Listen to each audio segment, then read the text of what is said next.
Okay, so this is our 10th town hall now. As just mentioned to Richard, 10th town hall. For anyone who's not familiar with town halls, so it's just um, it's an activity where we essentially go through the updates from the previous week and the plans for the current week. And so I can jump straight into the updates. So the first thing on the updates is that we're launching an Algovera newsletter. So one thing we've observed is that in communities, especially in Discord, there can be a lot of activity and also a lot of sort of progress happening on Discord or in the organization, but people in the community might not be aware of it. And so the newsletter is sort of a very concise summary of all the things that happened during the week. And so we'll be sending that out Monday evenings. I've just set up the MailChimp. So I think this needs a bit of like design work in sort of getting it looking nice and stuff. But this should be the link to subscribe to the list. But again, I'll be working to integrate this with the Algovera website and the docs and updating everything. So this is just like the first version of it. That's very rudimentary, I guess. So yeah, we'll be sending out the emails tonight. So I've sent the link in the chat as well. So that's the newsletter launch. We've also, the voting for the round 1 of Algovera grants is also live right now. So the feedback phase is over and it's currently live. If you go to poop.vote, you should be able to see it under the current votes as well. And that's, I think there's 2 days and a bit more left. And again, just to reiterate, it's going to be the top 5 projects that will be funded, top 5 projects with the most votes. And in order to vote, you need to have a Algovera POAP, the super early community POAP. That's that. We're also launching a hackathon in partnership with Insight. The details of the hackathon will be posted out in a blog post. Richard was working on the blog post this morning. So I'll confuse you guys with any details right now, because I think it'll be much easier to digest the information in a blog format when it's a lot more clearer. But I don't know if Richard wants to say a few things about it. Yeah, just I guess at a very high level, it's like, so we have like most of it is consultancy work rather than a hackathon, I suppose. So we'll be asking people to apply for up to 2 data science roles are on offer. So either 1 or 2 basically. And that will be the majority of the work. But we're also going to host a small hackathon as well, which means that anyone in the community can get involved. And so, yeah, as Hitesh said, I'm writing a blog post at the moment and should post it by the end of the day. Cool. Any questions, by the way, can feel free to put it in the chat or unmute and can speak. So on the subject of blog post, we're also we've actually migrated all the blog posts that were on Medium to docs.algovera.ai. So all the blog posts will be available on docs.algovera.ai along with the handbook, and we're also drafting the tracks, which are essentially for community members to get started on contributing, or if they want to know how to form squads, and essentially the paths to go about in providing value. And so that tracks is empty right now because we're still drafting the content for it, but aspects of the handbook and also the blogs are posted. So over time, it'll be a much more succinct and concise, informative sort of aspect of the Algovera docs. Yes, so that's that. And then this 5th item. Oh yes, you wanted to say something? Question from Pushkar. No, so this is separate to the face anonymization hacking sessions. This is with the project called Insight. They're another project in the Ocean ecosystem. But what they want to develop is a classification algorithm for classifying medical images. So they're surgeons, orthopedic surgeons, and they have like data sets of different images during surgery. And so for the proof of concept, what they want to do is to come up with an algorithm that can distinguish shoulder surgeries from knee surgeries. And then after that, like depending on how well it goes, we might, do other things like trying to identify certain implants that are taken from X-ray images and stuff. And so this is just a very simple algorithm to get us started, because ideally it should be quite easy to distinguish shoulders from knees. Well, I still can't when I look at the images because I'm not a surgeon, I suppose, but I'm guessing there's quite a big difference. So yeah, like I said, it's a proof of concept algorithm and a small data set to see if, just to develop the algorithm. So, and then the face anonymization hackathon, I guess, is later in the list, Hitesh. Is that on our agenda? It's not on our agenda. It was on our previous agenda. Well, we're sort of starting the talks with DataUnion, who sort of want to lead the hacking sessions. I'm also thinking there probably should be a better wording or like sort of distinction between a hackathon and hacking sessions. Are quite they're two different things, and maybe either we rename the hackathon to something else. Might be. I think it's a little confusing, because I think hacking sessions and hackathon can be a little bit confusing, and they're quite different in terms of what the process is and what it basically is. So if we can maybe hackathon, if we can come up with a better terminology, be all up for it. And if it'd be ideal if we like sort of have that before posting the blog post, which is today, that would be quite good. Partners, like there's quite a lot of different things you can do with partners, and so I'm almost thinking them as like a checklist, so that the partners can fill out. So part of the checklist could be hackathon, part of the checklist could be weekly hacking sessions, part of the checklist could be some consultancy work, and there's like lots of different features that we could provide for our partners. And so yeah, if we could have something modular like that, I suppose, that could be cool. I think it's also like it's more akin to calling it a bounty, because there's deliverables that you have to meet, right? And you're sort of sponsoring data scientists to do the work. So I think it's almost close to a bounty than a hackathon per se. The hacking session is more so almost like live streaming, or like you're hacking away at like a particular problem, and it's sort of open source in a way, and you're accepting contribution from anybody that's viewing the hacking session. And then the particular aspect of the hackathon that we're thinking with the partner as well is also a competition. So there is aspects of like a traditional hackathon, I guess, in what we're doing. So it could be even worthwhile splitting it into the bounty and the hackathon, or bounty and a competition, or whatever, or a tournament, whatever phrase is better for people in the community to understand and distinguish that, okay, this is a hacking session where you can go and learn and see live stream of what happens, and then this is a tournament where you can compete for an algorithm, some sort of performance metric, or and this is a bounty where you can essentially register for your interest and get paid to do the work, i.e. meet the deliverable. So it might be good to like distinguish those kind of things, I think. Yeah, for sure. Did you want to add something, for sure? Oh, Timothy, we couldn't hear you for some reason. I think you were trying to speak. Oh yeah, it's very quiet. That's better. Okay. I was saying, I had coding collab, but I like Jakob's suggested an algothon. I think that could be good as well. Yeah, I think that could be quite good. It's quite different from a hackathon and a hacking session, so it might avoid the conflict. I think it's nice to have a bit of distinction to avoid confusion. Anyway. Yeah, I like it. Did anybody else want to add anything? Nope. Cool.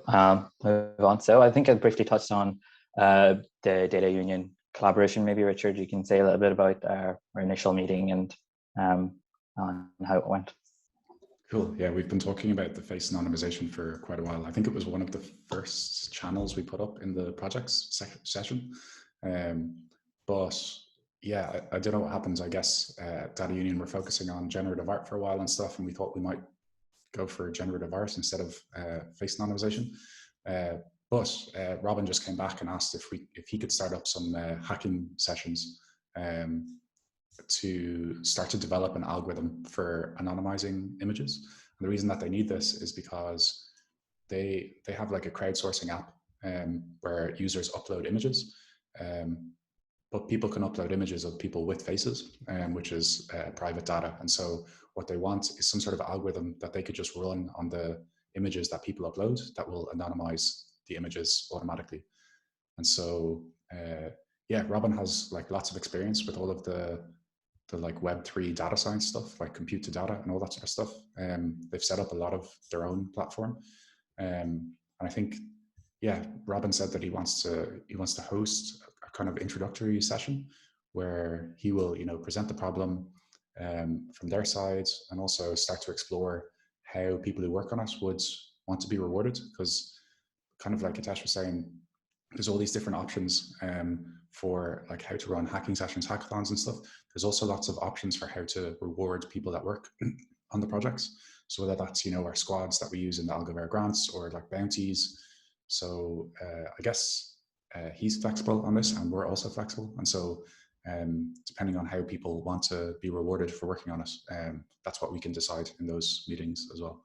And so I think like we thought it might start this week. I haven't heard from Robin, so it could be next week.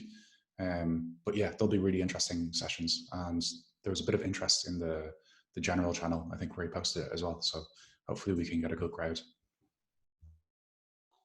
Great. Thanks for that, Richard. Maybe you can also briefly give an update on the storage and marketplace pods. Yeah, perfect. So Timothy is here from the storage pod, which has been going really, really well. So we actually held two sessions last week, one on Tuesday, one on Friday, due to popular demand. And yeah, I guess like most new pods and stuff, it starts off as more of an exploratory conversation, which kind of ranges over all of the different technologies. And storage is one where there's lots of different technologies. So we've talked about IPFS, Filecoin, Ceramic, even like Internet Computer, and then also like more centralized solutions like Active Loop Hub and also Hugging Face Hub. And so, yeah, I mean, the idea is that we want to create a solution for data scientists to use decentralized storage more easily, because it's not currently possible. There's no Python interfaces and stuff like that. And so we've started to structure our thinking more. And so Holly, who just joined the pod last week, put together a Miro board that's starting to structure the different solutions and the different technologies, which is really helpful. And then I think Timothy, you said you've been diving into IPFS even more by getting onto their it's not their Discord channel, but their Matrix channel, which is, I guess, like the decentralized Discord. I don't know, do you want to give a quick overview from that? And so their Matrix chats are all forwarded to Discord. So you can get in through Discord, but they're like, the IPFS dev community like runs their discussions on like a blockchain inscribed chat, which is really cool because the desktop client that I've downloaded to interact with Matrix is called Element, and it's really nice. Like if someone responds directly to me, I get a loud ping, highlights it in red, searchable conversation. And since it's blockchain inscribed and not like running on a Discord server, it just never goes away. So it's all there in perpetuity to look at. And I can literally, before I ask a question, just use the search bar as a Google feature to see if someone has discussed my issue before and start reading there. It's very awesome. But the community is like very responsive. If anybody has questions about IPFS, there's no stupid question. It's brand new technology. It's being built from the ground up. So the community seems to feel that way as well. But I think over the next week, Richard, we're going to start to look at ceramics a little bit more and try to understand that next layer up. But we're going to be trying give you guys a deliverable on like a Wednesday, probably, of the full structure of how to run a cluster, like how to launch a node on an IPFS cluster. And then later today, there will be plenty of tutorial materials on just setting up a test environment for an IPFS node. Super cool. Yeah, the cluster is really cool because for those of you who don't know, IPFS is like you have to store it yourself, whereas Filecoin is kind of like a cloud server where you can pay using the Filecoin token for someone else to store it. But Timothy was setting up an IPFS cluster, and what would be really cool would be if we could set up an IPFS cluster within the Algovera community, which means that, you know, people who have spare storage space can provide storage space for people who don't. And like eventually we could even, you know, expand this to a compute cluster where people who have GPUs in the Algovera community can like let others in the community access it, which I think would be really cool. And this is kind of like an intermediate solution using IPFS before we like dig into things like Filecoin and Ceramic and stuff like that. So lots of cool stuff going on. Sounds amazing. When it comes to incentive layer stuff like Arweave, Filecoin, it's all the same core tech. So this way we're ready to move on whichever. And I know there's a lot of my business partner Christian has been talking with the ceramics community, and there's like a lot of interest in funding development initiatives. So once we get a clearer idea of what that tool set is and how we're going to implement it, we can explore grant funding that way.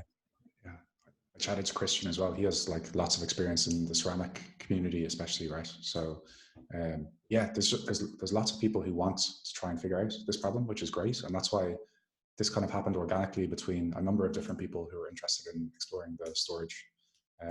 So it's a really good example of how pods can form in the Algovera community, I suppose. Like lots of people have, you know, their own projects, but, you know, aligned missions and stuff.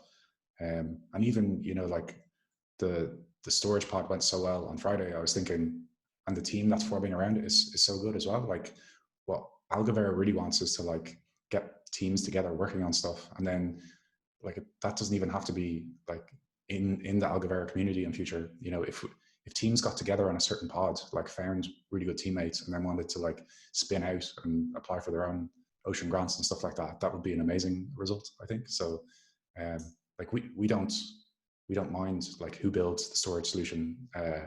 We just want something that works for what we need, you know. We're really happy to be in the pod because we're trying to provide the solution, and a lot of the community and a lot of working groups, you know, they're, you know, running on AWS and they're more worried about the software. So we're trying to come in and fill that need about infrastructure. And then when it comes to like decentralized compute, you know, 6 months, maybe think pessimistically 6 months. I would like to think that we're going to be buying a pretty big NVIDIA server and getting on that for you guys. I don't know though. I would love to hear your guys' long-term, like your guys' feedback, because I think AMD might be a better, I know it's going to be like more work in the beginning, but open source platform just, it's like a minor hardware deficit right now. Long-term, I think the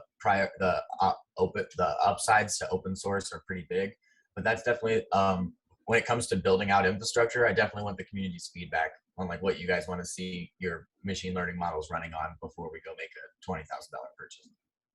Yeah, sure. We can discuss that for sure. Like my immediate thought as a machine learning engineer is only NVIDIA, but like that's probably because of what it's been like previously. I hear AMD are catching up a lot and stuff. So yeah, I need to look into that again. And that would be something that would be perfect for another pod. But this is the perfect example of Web3 where, you know, lots of people coming together to work on a solution with no borders. Like, you know, everyone has their, some people have interests in their own projects and stuff. And so, yeah, we just want to build this whole decentralized AI ecosystem together, and hopefully, like, you know, coming together with Athena is like just the first project that we start developing with. So, yeah, it's going great.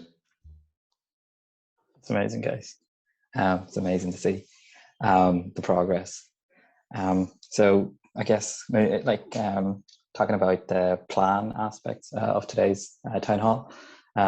First agenda item is the posting the blog post about the hackathon, and we sort of mentioned this briefly earlier. So Richard will be posting the more details about the hackathon later today. Second item is documenting the community track and the join track. So if you go to docs.algovera.ai right now, there's a section for tracks and tracks. There's sort of no content in the tracks right now, but over this week, we hope to have more content on community track, which is how you can contribute to Algovera, and then the join track is another track which essentially allows you to apply to be interested in joining a squad, or if a squad wants to recruit a member, a way for you to do that. So those are the two main tracks that we were working on the previous week, and hope to have some more structured documentation on this this week. Another track that we want to draft this week is the learn track. So this is coming from a data science perspective, how to do data science in Web3. So a way to condense that knowledge and skill into a more structured path for you to start from the beginning and get more and more advanced tutorials and sort of education on this topic.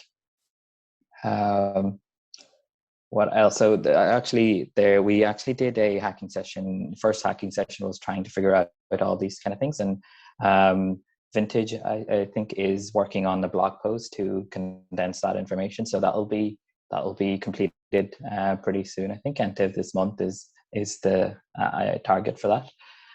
So again, that will be part of the learn track as well.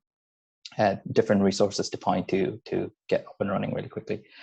The fourth, yes, sure. I was just going to say, like some of the people in the Ocean ecosystem are reaching out to us for resources on how to onboard data scientists, which is great. So Data Whale, who are like the biggest project in Ocean, they're making a new site in preparation for Ocean V4, which they're expecting is going to like bring on quite a lot of new users to Ocean. And so they want to be ready with, tutorials for how to upload data sets and stuff like that. And they want to link to our resources, which they're calling advanced, for, developing algorithms and stuff like that. And so at the moment, we've got a few people saying that the YouTube playlist of the hacking sessions is a great resource. But at the same time, it's like 8 hours of content, right? And so the purpose behind the blog post was to digest that a bit, which will be a great start, but it would also be great to digest the videos into shorter formats. And so like even one thing that could be really helpful as a first step is just, embedding each video in a web page, maybe with some text or something like that. But then even better, if we could create shorter clips of the video, breaking it up into subsections, maybe even, re-recording the videos to be more concise and brief. And one of the ideas that we have for this is to use the Open Minds course, which is open source on their GitHub.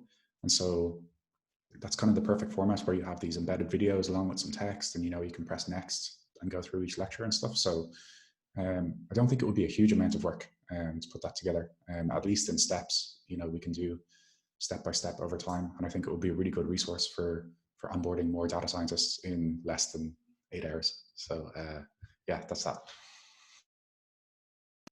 Perfect. Yeah, that'd be a good idea to look at OpenMind as inspiration, and I think they're all open source, so we should be able to build on top of that.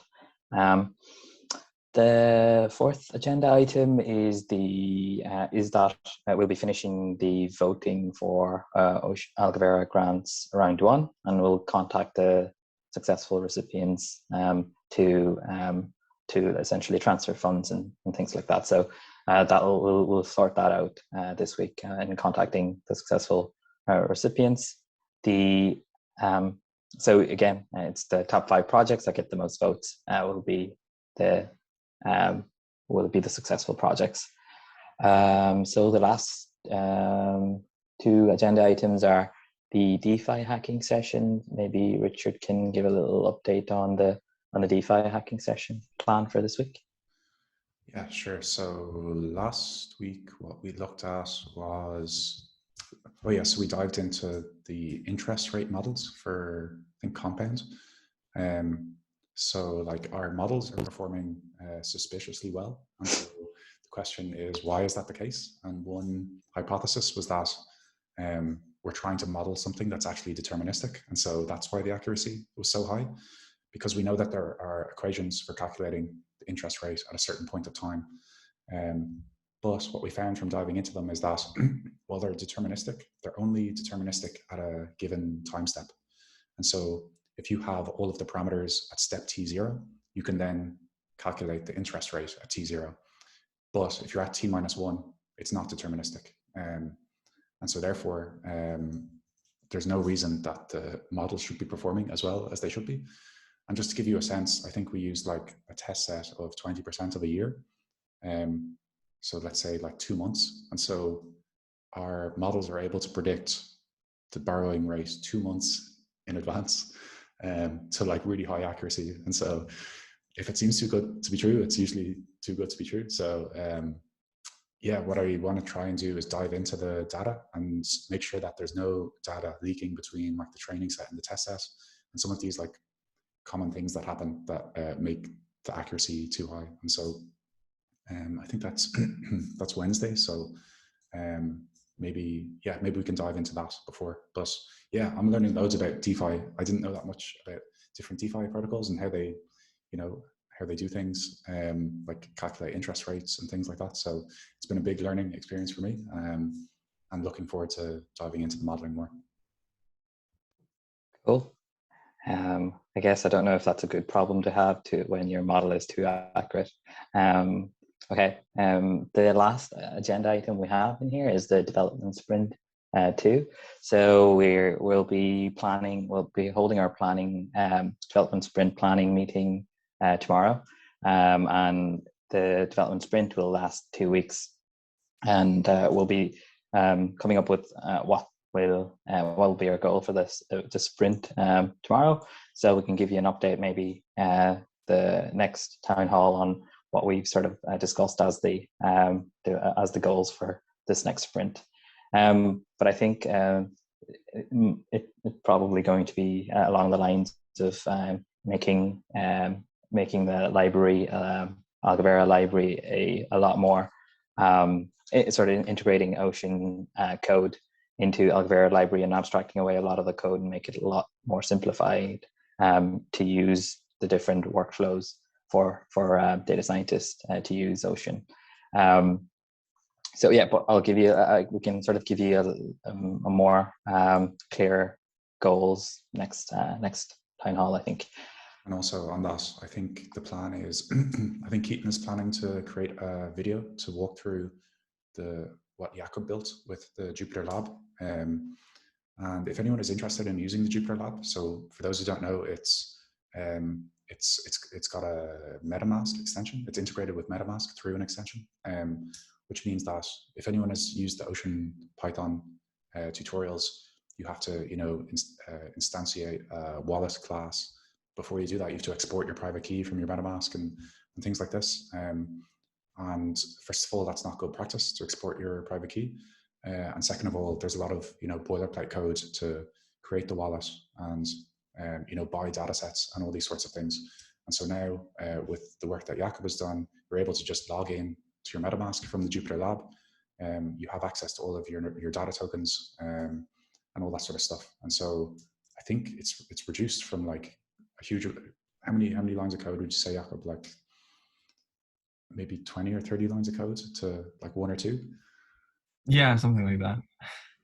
So yeah, so we think this is really cool. We want to show off how much easier we've made it for data scientists, and a video is a good way to do that. And then, maybe even Ocean will adopt it for their tutorials and stuff like that. So yeah, the first development sprint of many, hopefully. And yeah, we have to decide what we're going to integrate next. And hopefully in future, it'll include, decentralized storage, decentralized compute, DAO tooling, all of these sorts of things that we're working on separately and bringing them all together into one. Yeah, exactly. And I think it was Timothy that was asking if there's an install. I think it's it will be a pip package, right? Have you published it, Jakob? You haven't published it yet, no? No, not yet. I think that's probably going to be sometime this week once I also talk to Keaton. And yeah, it's going to be just a normal pip install, and it's automatically going to be installed to the Jupyter Lab instance. Yeah, so it's a Jupyter Lab extension. Yeah. But it also contains partly the beginning of what's going to be like the Algovera library. So on top of the Jupyter Lab extension itself, there's like a bunch of new commands that you can import. The great thing is that Jakob is now in the storage pod as well. So like that's going to be great for combining the Jupyter Lab with whatever we built in decentralized storage. So if you can imagine you just had access to decentralized storage in the back end of the Jupyter Lab, access to decentralized compute in the back end of the Jupyter Lab, maybe it would connect with like your squad treasury or something as well. So yeah, I'm just really excited to see what we can build. Yeah, amazing work by everyone. That's really good progress, I think. Is there anything else that we need to mention for this week, Richard? Maybe we could quickly mention Prakash's hackathon as well. Yes. Prakash, I don't know if you're able, I'm putting you on the spot now, but if you're able to give a quick overview of the Indian Ocean Hackathon. We have got quite a few of them. So since it's a first hackathon, it's a mix of both. We have a lot of writers, developers, and design and media bounties as well. Of course, there is a couple of tracks that are related to the core tech development as well. I'll post the chat, the link related to the Algovera bounty here, but the Git book is quite extensive where it covers other tracks as well. And of course, it's not only open for the Indian community, it's quite open at least for a couple of tracks. So if you're an ambassador, Ocean Protocol ambassador, then you can submit up to 3 links and you can be eligible to win at least in 4 of the tracks. So that's quite a lot. And yeah, there is no cap on how much you can win. And Algovera are sponsoring one of the prizes, and where the aim is to design a new front end for the Ocean Marketplace, which ties in nicely with the Marketplace pod that we started up last week, or are starting up this week. And so, yeah, we want a completely new look to the Ocean Marketplace front end. And we've been studying a few different like Web2 marketplaces and stuff for a while as well, including, Hugging Face. There's another one called Viso AI and stuff. And so, yeah, we just want to come up with a really nice interface that's, data scientists are used to. And the Ocean Marketplace front end is like, we think it's great, but it could be improved a little bit. So, yeah, looking forward to seeing what gets submitted for that. Yes, and the needs for an algorithm marketplace might be a lot different than a data marketplace, or that's targeted at a data marketplace. And so I think there is improvements there that can be sort of more aligned towards what Algovera is doing. Also, like Ocean has an algorithm marketplace, but it doesn't have an app marketplace, which I think would be really cool, kind of like Hugging Face Spaces. So just like really quick demos of algorithms on the Algovera marketplace would be really cool. And then the other thing is, like one option is, instead of, you could also have like a marketplace for squads as well. So through the interface, you could see all of the different squads in Algovera, like what their treasury is, maybe some different votes that they held and stuff like that. And I guess like that could be used as a way for people to invest in squads, or like just for data scientists to keep up to date with all of the things that are getting built in the Algovera community. And maybe you could just buy the algorithms directly from the squads. So maybe like the squad marketplace would replace the algorithm marketplace. Or, well, I guess we have to figure this sort of stuff out, but there's lots of different things we can do. And there's also, if anyone wants like an idea of a mock-up that Hitesh put together for one of our investor pitches, which is really cool, just to see, what it might look like when it's all finished, reach out and we can drop you a link. Yeah, for sure. Could even post it on Notion somewhere, and I can link it to people who are interested, I guess. I put it in the Marketplace Pause channel now that I think about it. So I see. it's on like Google, it's a Google Drive link to the video. But yeah, we could put it somewhere more findable. Cool. Then just the last thing, I don't know if there is anybody on the call that's that needs to present their proposal. I just had a quick look. I don't think there is anybody. I think the people who have proposals have already given a presentation last town hall. What we could do, I asked Adam to record a video. Right.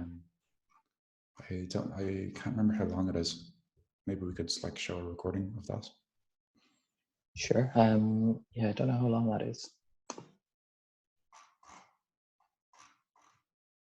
I think he posted it into the channel, didn't he? Yes. Oh, it's 18 minutes. Okay, maybe not then. Yeah. I think we can like sort of direct people to that video. Mm-hmm. Which channel is that in? It's in the grants channel. Grants channel, yeah. So I guess people can take a look at. I think there was some comments as well by some member of the community to give feedback on that. I guess it's something that we could do even better for the next one. Is like give people advance notice that if they're not going to be able to make the town hall, that they can record, you know, a 3-minute presentation, and that will play it live in the town hall or something like that. And I even like the idea of video proposals as well. I know it's extra work for the person proposing, but you know, lots of people prefer to watch stuff in video format than to like read it in text format. So maybe that's something we can discuss, or like give an option to do, or something like that. Yeah, for sure. I think it's a lot easier to, I think for me anyway, to grasp things when it's visualized. And so like I think you can also give a more convincing story as well when you're pitching in a video format. But again, like I think it's probably the option of the two. You can either do the written form or the video form, or you can do both, whatever works, I guess. Yeah, let's iterate on this, and let's keep evolving it to be a better process, I guess. What we could do as well is we could actually like clip the presentations from the town hall meeting. So you can either record it yourself, or you can come and present at the town hall, and then we'll turn that into like a short clip from the video or something like that. Yeah, lots of options there for the next round. Cool. I think there isn't anything else that needs to be discussed. Thanks everyone for joining our town hall this week. Hope to see you all for next week. I'll drop in the link for subscribing to the newsletter in the announcement channel, so people can subscribe to the newsletter and get sort of the summary of what happened each week. So we'll be sending that out every Monday. So. And also the blog posts will be out later for people. I think Pushkar was interested in applying for the medical image project. So is that right? Yeah, that would be pretty interesting to try out, basically the knee versus shoulder classification. For sure, yeah. So we were chatting previously, and yeah, like it's a nice like short project that isn't like a massive time commitment to start. So yeah, looking forward to seeing your submission there. Great. Okay, I guess we'll wrap it up there then. So okay, bye everyone. Thanks for joining. Everyone. Thanks everyone.